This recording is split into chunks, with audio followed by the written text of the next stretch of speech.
তুমি এখানে? তোর কাছে এসেছি। আমার কাছে? স্ট্রেঞ্জ। আমার কাছে তো তুমি কোনোদিনও আসো না বাবু। তোমার জীবনে সবটাই তো শুধু মেঘকে জড়িয়ে। আমার যে একটা এক্সিস্টেন্স আছে ও বাড়িতে, সেটা তো তোমরা ভুলেই গেছে।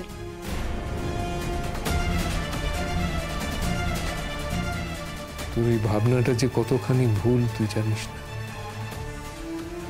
তোর এই ভাবনাটাই আমাকে তোর থেকে দূরে সরিয়ে রেখেছে। তুই নিজেই নিজেকে বিচ্ছিন্ন করেছিস। তোর মা, তোর প্রতি তোর মায়ের ভালোবাসা তুই বুঝতে পারিস নি রে। বুঝিনি নাকি বুঝতে দেওয়া হয়নি, কোনটা বাবু? আর ভাবনার কথা বলছো কেন এরম করে? আমার ভাবনা কি ভুল কিছু ছিল নাকি? তুমি সত্যি সত্যি আমাকে সরিয়ে দাওনি? সত্যি কি তুমি আমাকে আলাদা করে দাওনি? আচ্ছা, তাই যদি হয়, বাবা আর মেয়েতে মিলে কথা বলে ঝগড়া করে আমরা তো সেটা মিটিয়ে নিতে পারতাম না। তোর জন্য এত দূরে আসার দরকার ছিল কি? এতটা মরিয়া হওয়ার দরকার ছিল কি? ছিল না তো। বাড়ি যাও বাবি, বাড়ি যাও। এখন তোমার অনেক কাজ। মেঘের শ্বশুর বাড়ি যাওয়া, ওসব ম্যানেজ করতে হবে তো। পারলে একটা লয়ার অ্যারেঞ্জ করে আমাকে একটু বেল করিয়ে দিও এখান থেকে, সেটাই যথেষ্ট মনে করব।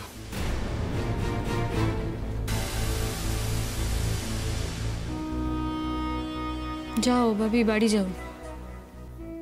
যাচ্ছি, যেতে তো হবেই।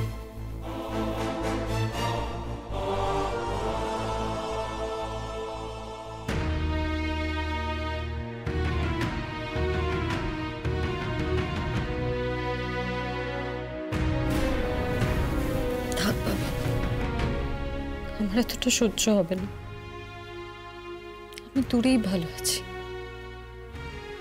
চিরকাল যেরকম ছিলাম সেটাই তোমার ভাগ্য বলো, আমার নিয়তি।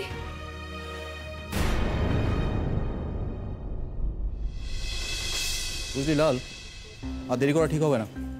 ওদিকেও তো কিছু রিচুয়ালস আছে। গতকাল যা ঘটলো, তারপরে সেসব নিয়ে কেউ মাথা ঘামাবে বলে মনে হয় না।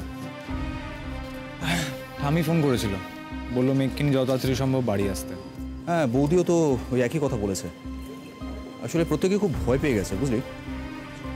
যাকে শোন, এই কথাগুলো এবারের কারোর সামনে বলার কোনো দরকার না। না একদমই না, মানে এতে। হ্যাঁ। আরে ভেতরে কি খবর রে? মেঘ ঠিক আছে তো? হ্যাঁ, ওই আর কি। আমি বলে এলাম যে আমাদের এবার বেরোতে হবে। আমিও ফোন করেছিল, বললাম। আরে এই সিচুয়েশনে তো তাড়াও দেওয়া যায় না। আর এমনিতেই মেঘ এত চাপা স্বভাবের। রুলিতে শরীরে আঘাত না লাগলেও ও যে মনের দিক থেকে জখম পেয়েছে, সেটা ওর মুখ থেকে ভালোভাবেই বোঝা যাচ্ছে। ওই তো দাদা ভাই। হ্যাঁ, আসছে। আঙ্কেল তো এখনো থানা থেকে ফেরেননি, সেই জন্যে। হ্যাঁ, ভদ্রলোক একাই গেলেন। আমাদের কারোর সঙ্গে যাওয়া উচিত ছিল কিনা কে জানে। যেরকম মানসিক অবস্থার মধ্যে উনি আছেন। আঙ্কেল বোধহয় ওখান থেকে একবার ফোন করেছিলেন। ময়ূরীর সঙ্গে একবার দেখা করেই। এই তো, এসো মেঘ।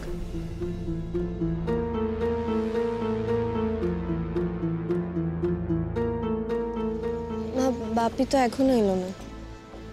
বাপি আসা পর্যন্ত একটু ওয়েট করে যাই না। বাপি না এলে আমি যাবো না, মা প্লিজ। বাপি এখনই এসে পড়বে মা, আর দেরি করা ঠিক হবে না। শুভক্ষণ বলে তো একটা ব্যাপার আছে, ওনারা আবার বরণ করার জন্য অপেক্ষা করে আছেন না। তুমি এত শক্ত হয়ে আছো কি করে বলো তো? আমি বেশ বুঝতে পারছি তোমার তোমার ভেতরটা একেবারে জ্বলে পুড়ে ছারখার হয়ে যাচ্ছে, কিন্তু তাও তুমি এভাবে। আমি জানি তুমি নিজে ভাইকে কতটা ভালোবাসতে, কিন্তু তাও বলছি একটু কাঁদো না মা, একটু হালকা লাগবে, একটু কাঁদো না। মেঘ, আজকে আমাকে তুই যতটা শক্ত দেখছিস, যতটা কঠিন দেখছিস, এটা আমার অনেক আগে হওয়া উচিত ছিল। আর সেটা যদি হতো তাহলে আজকের দিনটা দেখতে হতো না। পারিনি, আর তার ফলটা আমি ভোগ করছি। আমার চোখের সামনে মৃত্যু তোকে এইভাবে ছুঁয়ে, ও যদি গুলিটা আমাকে করতো আমি ওকে ক্ষমা করে দিতাম, কিন্তু যার জন্য আজকে পৃথিবীতে বেঁচে আছে, যার জীবনের সঙ্গে জীবনটা বাঁধা, সেই মায়ের পেটের রক্তের সম্পর্কে নিজের বোনকে কিভাবে। আন্টি থাক না এসব কথা, যা হওয়ার সেটা তো হয়ে গেছে। উত্তেজনার বশে না বিষ্ণু, উত্তেজনার বসে নয়, ও যা করেছে ভেবে চিন্তে করেছে, মাথা ঠান্ডা রেখেই করেছে। দেখো, ওসব কথা মনে না করাই ভালো। আমারই বরঞ্চ ভাবা উচিত যে আমার বড় মেয়ে কোনোদিন ছিলই না।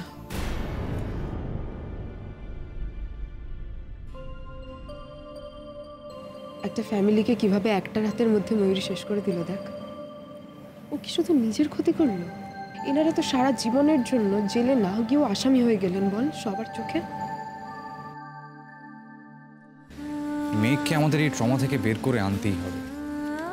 দাদা ভাইয়ের একার পক্ষে সম্ভব নয়, আমাদের পুরো পরিবারকে মেঘের পাশে দাঁড়িয়ে মেঘকে এই ট্রমা থেকে বের করে আনতেই হবে। কিনা মেঘ, আঙ্কেল এসে গেছেন।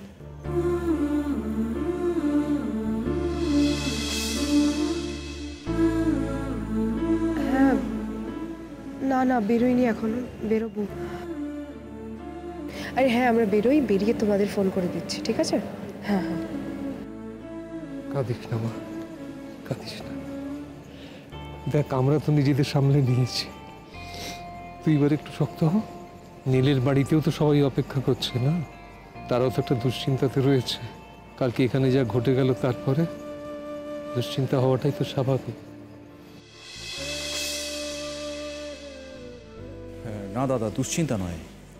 দেখুন, যে অপরাধ করেছে সে তো হাতে নাতে শাস্তি পেয়েই গেছে। আমরা শুধু চাইছি আপনাদেরকে একটু বিশ্রাম দিতে, মানসিক বিশ্রাম, যেটা আমরা যতক্ষণ পর্যন্ত এখানে আছি আপনাদের পক্ষে পাওয়াটা সম্ভব নয়।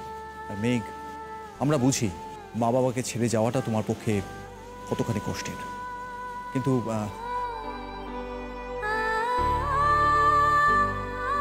দিদি ভাই, আপনি আমরা কেউর জন্য। ওকে তো ওর অপরাধের জন্য শাস্তি পেতেই হবে। মেঘ, আমি জানি মা, তোমার জীবনের ওপর দিয়ে অনেকটা অন্ধকার সময় বয়ে গেছে, অনেক তিক্ত সময় বয়ে গেছে। তুমি নিজের জীবনটাকে নতুন করে শুরু করতে চলেছ। আমি আর তোমার বাপি চেয়েছিলাম যাতে তোমার বিয়েটা নির্বিঘ্নে হয়, সেটা হওয়াটা সম্ভব হলো না।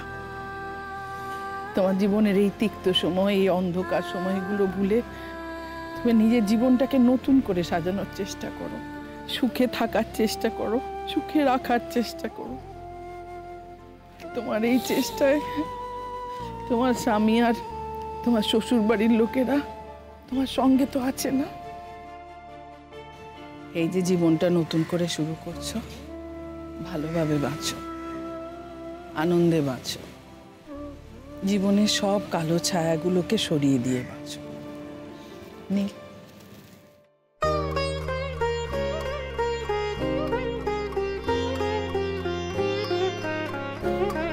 হাতের উপর হাত রেখে বাঁচো, একে অপরের প্রতি ভরসা রেখো, বিশ্বাস রেখো, ভালোবাসা রেখো। জীবনের কোনো ক্ষেত্রেই, কোনো কিছুতেই তোমাদের মনে যেন কখনো গ্লানি না জন্মায়। সকলে জীবনে এরকম সুযোগ পায় না। নেই, মণিমাণিক্য হারিয়ে ফেলে তাকে ফিরে পাওয়া সবার ভাগ্যে থাকে না। তুমি পেলে যত্ন করো, আমি কথা দিচ্ছি, অতীতের সমস্ত ভুল ত্রুটি শুধরে নিয়ে মেঘকে সুখী রাখবো।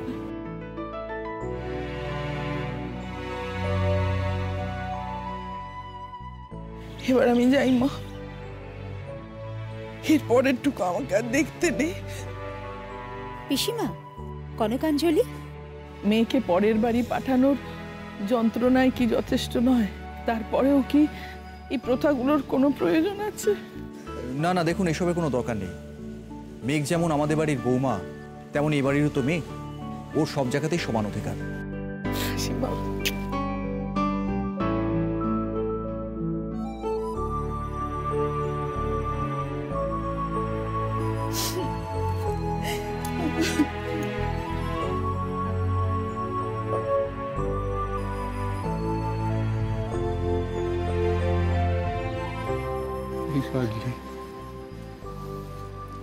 মেয়ের হাসি মুখ না দেখলে বাপ কি বিদায় দিতে পারে? তুমি আমায় বিদায় করে দিতে পারলে বেঁচে যাও, তাই না? পারলে তো এইভাবে তোকে বুকের মধ্যে রেখে দিরে। তাহলে তাই রাখো না ভাবি। আরে তুই কি একটুও বদলাবি না? হ্যাঁ, হাস একটু, হাস।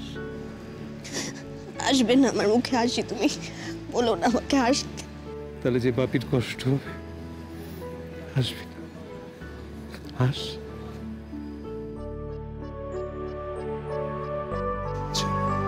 চল।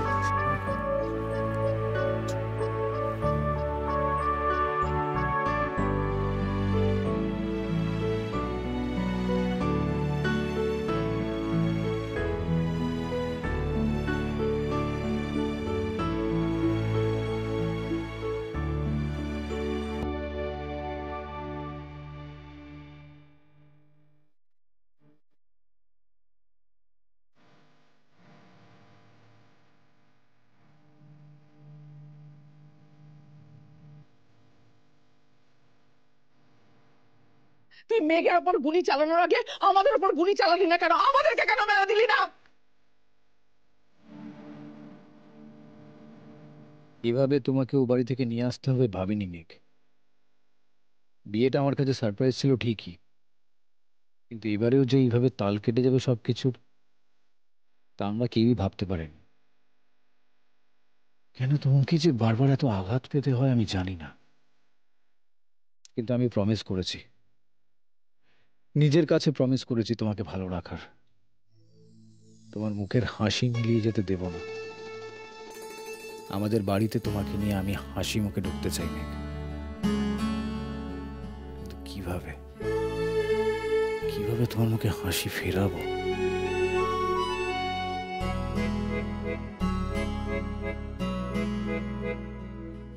মেঘের মুডটা ঠিক করতে হবে বাড়ি ঢোকার আগে।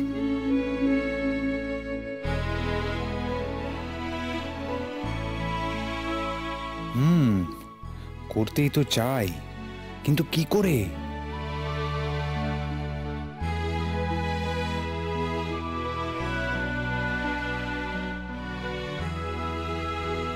অতীতটা যেটা পেরিয়ে এসেছো সেটার মনে রেখো না।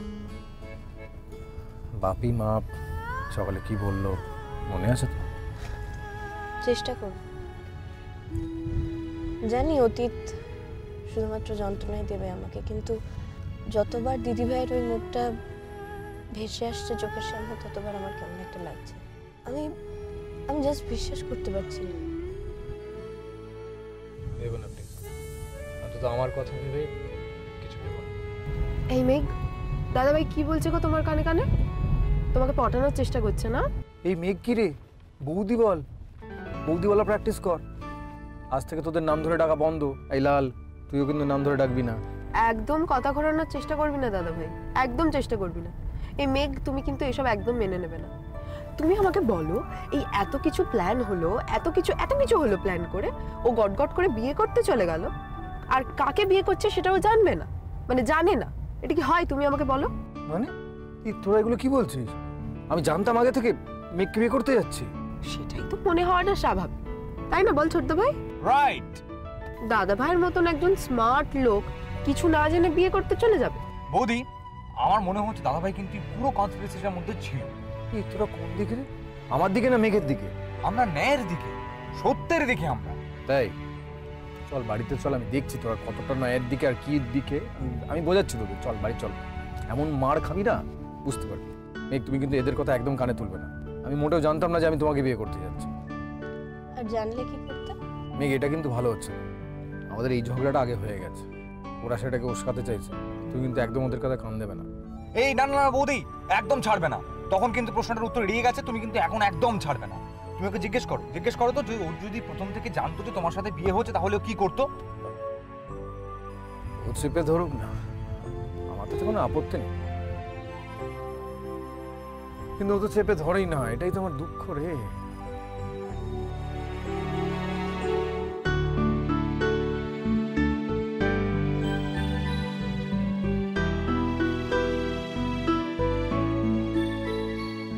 লাল গিনি, তোমরা দেখলে তো এবারেও কিন্তু প্রশ্নের উত্তরটা এড়িয়েই যাওয়া হলো। ঠিক ঠিক ঠিক, এড়িয়ে গেলে তো চলবে না। আমাদের ডিমান্ড প্রশ্নের উত্তর দিতেই হবে। হ্যাঁ ঠিক, আমাদের ডিমান্ড, আমাদের প্রশ্নের উত্তর চাই দাদা ভাই। তুই যদি প্রশ্নের উত্তরটা না দিস তাহলে আমি ধরেই নেব যে তুই জানতিস, সমস্ত কিছুটা তুই জানতিস। বেশ, আমি উত্তর দিচ্ছি, কিন্তু আমার উত্তর শুনে যেন কেউ লজ্জা না পায়, আমি আগের থেকে সাবধান করে দিলাম। ছেড়ে দাও গো গিনি, তোমাদের দাদা ভাই এখন বানিয়ে বানিয়ে অনেক কিছু বলবে। ছেড়ে দাও, আমার প্রশ্নের উত্তরের দরকার। কেন, কি হলো? ভয় পাচ্ছ? কি হলে কি হতো সেটা ভেবে আর কি হবে, তাই না?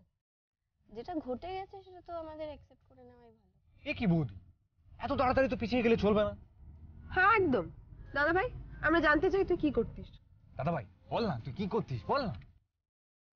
সকলে জানতে চাইছে মেঘ, বলে দি।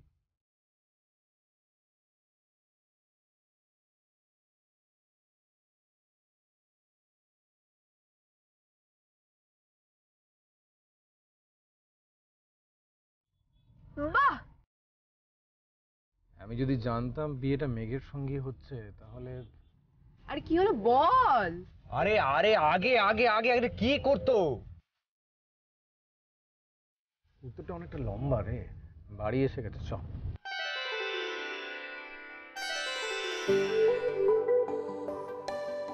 দিদি ভাই। হ্যাঁ ও দিদি ভাই, হ্যাঁ, শোনো, বল, বল, লাল বল। ফোন করেছিল, ওরা কিন্তু বাড়ির কাছাকাছি পৌঁছে গেছে। ও এসে গেছে? ওরা এসে পড়েছে, সর্বনাশ করেছে। ওই দেখো, এদিকে তো কিছুই গোছগাছ হয়নি। বড় বৌমা রাখো রাখো রাখো, এসবের দিকে তোমাকে নজর দিতে হবে না, বড়দের জন্য তৈরি হও। আচ্ছা আর আচ্ছা শোনো, ও নতুন বউ এসে দাঁড়ালেই না শাক বাজতে বলবো। আচ্ছা মা, আচ্ছা। মিষ্টি কই, মিষ্টিটাও জোগাড় নেই। মিষ্টি মিষ্টি, এই দেখো মা, মিষ্টি চলে এসেছে, এই দেখো। বলছি যে তুমি একটু শান্ত হয়ে বসো না মা। হ্যাঁ না, মানে বরণের সময় এতক্ষণ দাঁড়ালে তোমার কষ্ট হবে তো, আমি বলো। বসবো না আচ্ছা আচ্ছা বাবা, তোমার যা ইচ্ছে তাই করো। এই মিনি, তুই এক কাজ কর, এই কাপড়টা বরং ওখানে পেতে দে, দুধে আলতা পা দিয়ে তো ঢুকবে, তাই না? এখন পাতলে না সবাই পায়ে পায়ে একসা করবে, তার থেকে বউ এসে দাঁড়াক, আমি সময় মতো ঠিক পেতে দেবো। মনে থাকবে। এই গাড়ির আওয়াজ, ওরা এসে গেছে। হ্যাঁ এবার মাথায় ঘোমটাটা তোলো, অন্তত বরণের সময় ঘোমটাটা দাও। মা বলছি যে মাথায় ঘোমটা দিয়ে কি সব কাজ করা যায় বলো? একটু অসুবিধাই তো হয়, তাই না? কিন্তু এটা তো আমি। আচ্ছা আচ্ছা ঠিক আছে ঠিক আছে, ঘোমটা দিতে হবে তো, একটুখানি ব্যাপার, সে আমি দিয়ে নেবো, ম্যানেজ করে দেবো। আমাকে একটু দিয়ে দিস তো। হ্যাঁ হ্যাঁ, একটু লাগিয়ে আমার না একটু ভয় ভয় করছে। দিদিভাই, তোমার এখনো ভয় লাগছে? হ্যাঁ, ছেলে বিয়ে করে বউ নিয়ে বাড়িতে চলে এলো। হ্যাঁ না, মানে কাল যা হলো দেখলি তো, ময়ূরী যে এতটা ডেসপারেট হয়ে উঠবে আমি তো ভাবতেও পারিনি। যদি কিছু হয়েছে তো বল। কিচ্ছু হয়নি তো দিদিভাই, ঈশ্বর রক্ষা করেছেন। আর এই যে ময়ূরী হাতে নাতে ধরা পড়লো, ওর বাবা মাই ওকে পুলিশের হাতে তুলে দিল, অ্যারেস্ট করালো। এর আগে তুমি ভাবো যে ময়ূরী কতবার এই ধরনের কাজ করেছে, কোনো না কোনো ভাবে হাত ফসকেও বেরিয়ে গেছে। কিন্তু তুমি দেখো, এবার কিন্তু ঠিকও ধরা পড়লো, ওর মা ওকে ধরিয়ে দিল। আমি একটা কথা বলতে চাই, এখানে উপস্থিত সকলকেই আমি কথাটা বলছি। কাল আমার নাত বউয়ের বাড়িতে যা যা ঘটেছে, পারতপক্ষে সেই সব কথা তুলে আমার নাত বউকে নতুন করে যেন কেউ আঘাত না করে। এমনিতেই মরমে মরে আছে আমার নাত বউ। তাছাড়া ওর বাড়ির ওপর দিয়ে যে ঝড় বয়ে গেছে, আমরা সাক্ষী, আমরা সকলেই ছিলাম, তোমরা সবাই দেখেছ। এখানে যেন তার কোনো আঁচ না লাগে। অনেক যন্ত্রণার পথ পাড়ি দিয়ে আমার দাদু ভাই আর আমার নাত বউ আবার এক হয়েছে। ওদের এই সুখের দিনটা যেন দীর্ঘস্থায়ী হয়, কথাটা মনে থাকে যেন। এসে গেছেন এবার এই তৃতীয় প্রজন্মের বড় বৌমা এসে গেছে। শ্রীমান সৌরনীল তার স্বপ্নের রাজকন্যা মেঘরানীকে নিয়ে আমাদের রাজপ্রাসাদে এই প্রবেশ করছে। ওরা এসে গেছে, যা যা যা।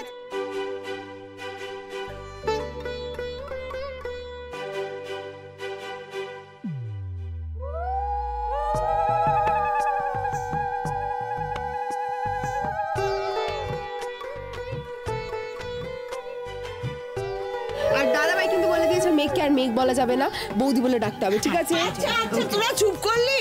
বড় বৌমা তাড়াতাড়ি করে বরণটা সারো, নাত বউ কতক্ষণ দাঁড়িয়ে থাকবে?